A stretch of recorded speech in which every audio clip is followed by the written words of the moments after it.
Pessoal, o Yuta finalmente vai usar a sua expansão de domínio contra o Sukuna. Batalha final, Yuta e Yuji, o protagonista antigo e o atual contra o Sukuna. E foi confirmado que o Yuta realmente matou o Kenjaku. E nós vamos ver isso agora. Fala galera, beleza? Cássio na área, está começando mais um vídeo do nosso canal. E hoje é dia de analisar o mangá de Jujutsu Kaisen, que já saiu. Capítulo 249, muitas coisas foram confirmadas, Yuta usou sua expansão de domínio, Yuta e Yuji contra Sukuna e muito mais. Então, bora analisar agora. Mas antes do vídeo continuar, já se inscreve no canal, compartilha com os amigos, pois isso ajuda demais a gente. Pessoal, primeiro começa já um flashback.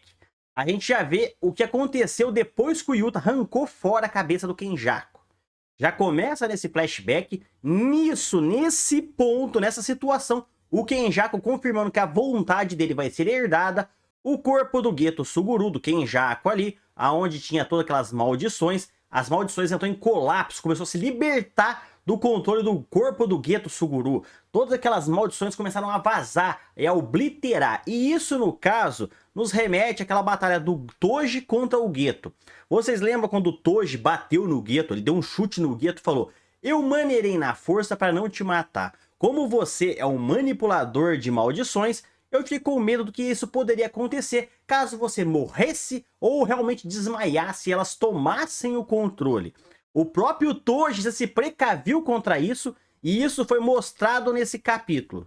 Ao ser arrancada a cabeça fora, as maldições do corpo do Kenjaku do Geto ali saíram de controle e começaram a vazar para o mundo. E nisso o Yuta e a Rika já obliteraram elas, mataram todas as maldições ali, conteram, para que ninguém fosse ferido. E o Yuta, durante a batalha contra o Sukuna, ele começa a se questionar esse ponto do porquê ele não ficou para ajudar o Higuruma contra o Sukuna, garantindo a vitória contra o Sukuna com a espada do carrasco.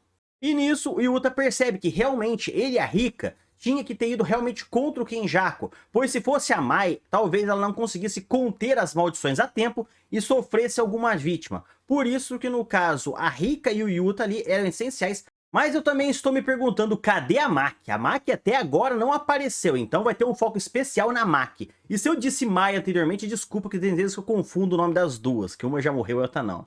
E nisso, voltando para o flashback, a gente vê uma parte que o Tengen aparece, que ele estava sendo controlado pelo Kenjaku. O Yuta viu, foi atrás do Tengen, e no caso, o Kenjaku mandou o Tengen até o Sukuna. A gente vê uma explosão assim, o Kenjaku mandando o Tengen para longe, indo até onde o Sukuna estava. E o Kenjaku usa a cabeça do Geto, e o Kenjaku é um cérebro, para bloquear o golpe do Yuta. Então a cabeça do Kenjaku é perfurada. Nesse momento a gente vê a espada perfurando a cabeça do Geto, do Kenjaku, confirmando que realmente o Kenjaku foi morto nesse momento, já que o Kenjaku é um cérebro. E nisso o Kenjaku fala: já que depois desses 1000 anos eu vou ter que morrer, eu fico feliz que você foi meu último adversário. Não se referindo ao Yuta, mas no caso ao Takaba, por causa da comédia, da risada que eles fez. O próprio Kenjaku fala que ficou muito feliz com o Takaba sendo seu último oponente, realmente. Foi muito interessante, pois em certo ponto o Yuta não foi um oponente pro Kenjaku. O Yuta já pegou o Kenjaku desprevenido, arrancou a cabeça dele ali e acabou ali. Depois ele só perfurou com a espada. Então o Kenjaku realmente foi morto pelo Yuta. E nisso voltamos ao presente momento, Yuta e Yuji contra Sukuna. E a batalha começa. Agora a Rika vai pra cima do Sukuna, o Yuta também. O Sukuna segura a espada do Yuta, dá um soco na Rika. O Yuta solta a espada, já dá um soco no Sukuna e vai começando nisso.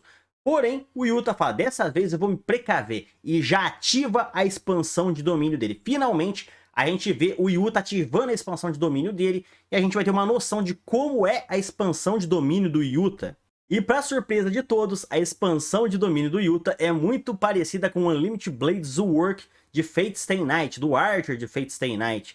Eu, inclusive, quando vi essa expansão de domínio, até me lembrei do Archer de Fate Stay Night. Quando começou o Jujutsu, surgiu a primeira expansão de domínio, e falei: nossa, é muito parecida com o golpe do Archer. E no caso, cria uma redoma da realidade que molda a realidade por um período de tempo à sua volta. Exatamente isso que é o poder do Archer, aonde no caso as expansões de domínio foram inspiradas. E ver o Yuta sendo uma referência para o Archer, aquele monte de espada cravada no chão, uma referência ao Unlimited Blaze Work. Lembrando que o Unlimited Blaze Work do Art é muito forte e poderoso, e essa referência foi interessante, pois Fate Stay Night completou 20 anos ontem. Ontem Fate Stay Night completou 20 anos da franquia, que surgiu em 2004, se eu não estou enganado. É 2004, com o primeiro Fate Stay Night lá. Foi muito interessante, eu gostei muito dessa referência. E no caso, o nome da expansão de domínio do Yuta é o seguinte, é Lídimo Espúrio do Amor Mútuo. Que no caso é uma referência a Rika também. É por isso que quando o Yuta faz a expansão de domínio dele, o símbolo, aparece a aliança dele com a Rika. Então tem essa relação da Rika e do Yuta para fazer a expansão de domínio deles. Eu gostei bastante dessa referência que teve, tanto a Fate Stay Night na expansão de domínio do Yuta, quanto também a Jujutsu Kaisen Zero, aonde realmente mostra a ligação entre Rika e Yuta. A ligação forte dos dois é justamente o nome da expansão de domínio.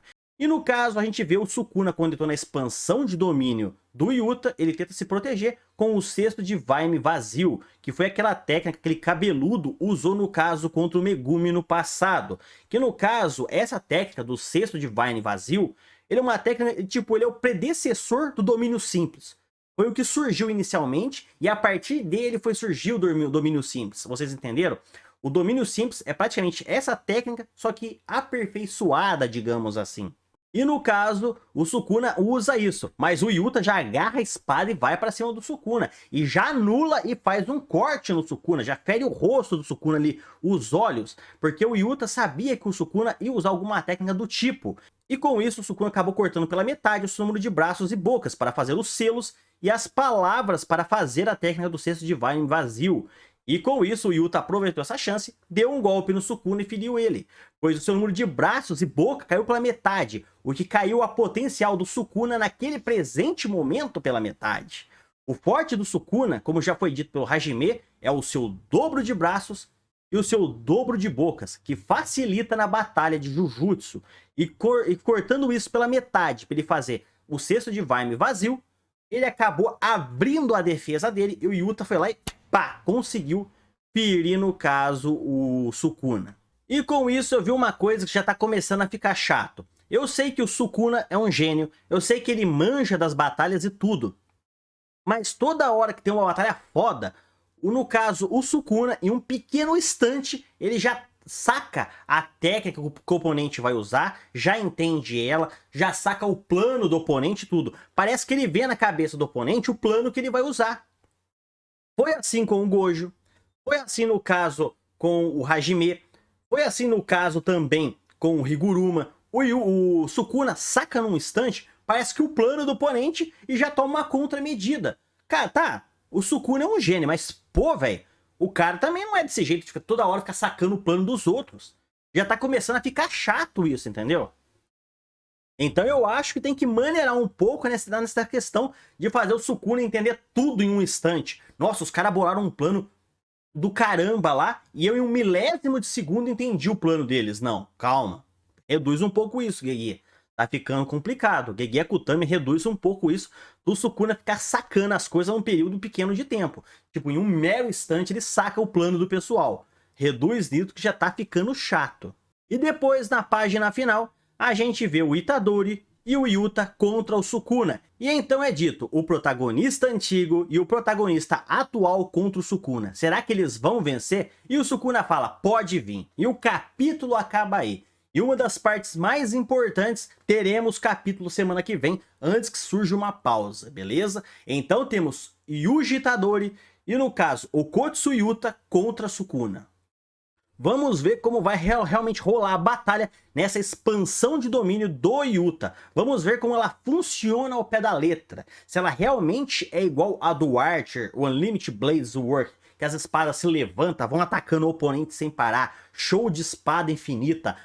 Cara, se for um negócio parecido, fazendo uma referência foda, vai ser show de bola. Eu quero ver como o Sukuna vai sair dessa. Eu sei que ele é muito poderoso, mas cara, vamos ver como é que a situação vai rolar aqui. Lembrando que no caso, aquilo que o Kenjaku passou pro Sukuna e que ele absorveu é o Tengen. Então vamos ver como as coisas vão rolar aqui. Sem contar que no último capítulo a gente viu que no caso o Sukuna tem um pouco de medo e raiva do Yuji. Por quê? Porque o Yuji é aquele potencial que surge a cada 1000 anos, como é dito por Satoru Gojo aqui. Não foi dito só pelo Sukuna. Pelo próprio Satoru Gojo, no passado, ele já disse que o Yuji é aquele potencial que a cada 1000 anos surge. Vamos ver o que o Gege Akutami está preparando pra gente, beleza? Então, pessoal, esse foi o nosso vídeo de hoje. Espero que tenham gostado. Falou, galera. Fui!